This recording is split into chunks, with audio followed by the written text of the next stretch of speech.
to be busy all day and to go all day and to check off one thing after another on the to-do list and get to the end of the day and wonder, what did I do? I don't even remember. And I think part of the reason that we forget what we've done during the day is that during the course of the day, we're not really engaged with the meaning of our lives. And your to-be list is a way of taking those things that we have to do every day, whether it's, having meetings or writing agendas or running carpools, and really being mindful of how that activity connects with the deeper meaning of our lives. And so, for example, today, I woke up with the goal of working on our blog, and I was really excited about it, and the clock radio went off, and it turns out school's canceled today. So our kids are going to be home from school. So there went the whole idea of working on the blog. So, I could spend my day grumbling and feeling resentful about my time and the productivity being taken away from me, and sort of, taking care of the kids and feeling really awful about how the day just got lost. Or I could say, well, you know what? Today I'm going to be caring. I'm going to be balanced. I'm going to take a balanced approach to my work and my children. I'm going to be joyful. I'm going to enjoy my day. And I'm going to teach. I'm going to be a teacher. I'm going to teach my children what I do at work. So I was able to make it through the day and really not only be productive, but to be engaged with my children, to enjoy their company, and to find a way to balance the roles.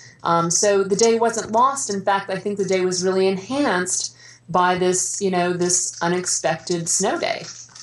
So it's really all about combining your to-be list and your to-do list and being mindful of everything that you're doing throughout the day.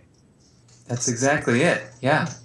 Yeah, because a to-do list without a to-be list are just tasks that need to be done, but a to-be list without a to-do list is just a wish. So you have to take the two of them together, bring them together to make your days, your activities meaningful. It's really wonderful if you happen to have, I guess, peak moments where you're feeling, all these states of being that you've always wanted in your life. But the truth is 99% of what we have to do in our daily lives as adults is just, these are just tasks on a checklist. And if we just think, well, let me just get through all of this. Let me just get through all this stuff to get to the meaningful parts of my life. Well, guess what? You've just thrown away 99% of your life by just tossing it up as meaningless. But it's not, because the meaning is what we create when we engage with the to-be list. Is it fair to say that your to-be list reflects your spiritual take on life? Yeah, absolutely.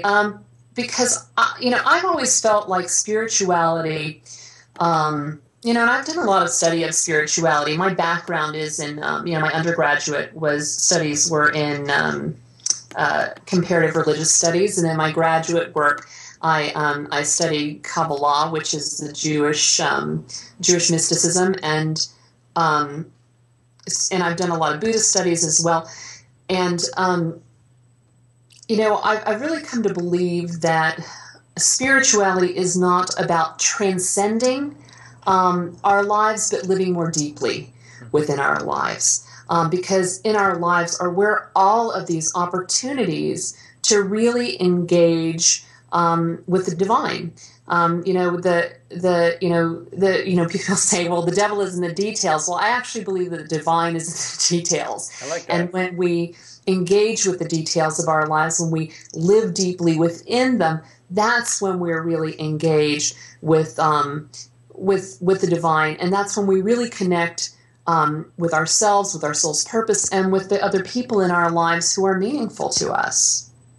I haven't heard that before. The divine is in the details. I like that. I think it's very true. It's pretty catchy too. It is catchy.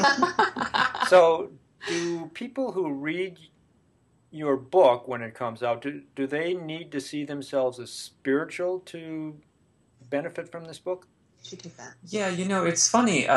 We've been working with a mentor to guide us through some of this process, somebody who's written many books. And she mentioned to us that she thought that it was very accessible to people of any kind of faith or no faith, which is exactly what we were going for.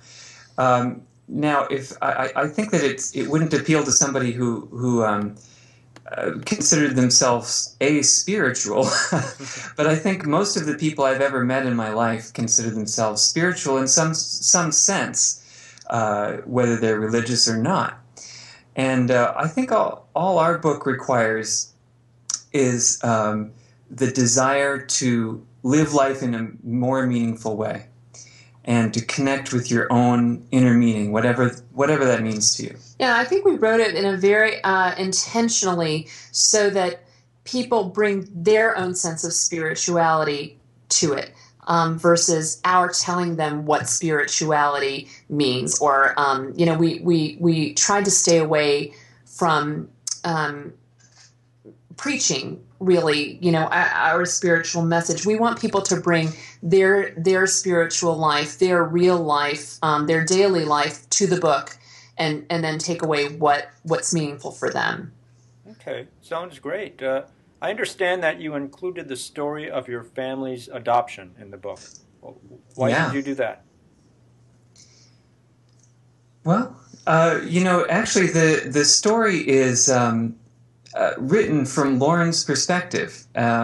We wrote there's an introduction to the book, which is clearly from both of us, and then there's the story, which is from Lauren's perspective, and then there are 100 exercises which help you bring the teachings to life, I guess, or bring your to-be list to life. Mm-hmm. But Lauren, maybe you can talk a bit about why we included that story and what it was meant to illustrate and why we did it in the first person. Yeah.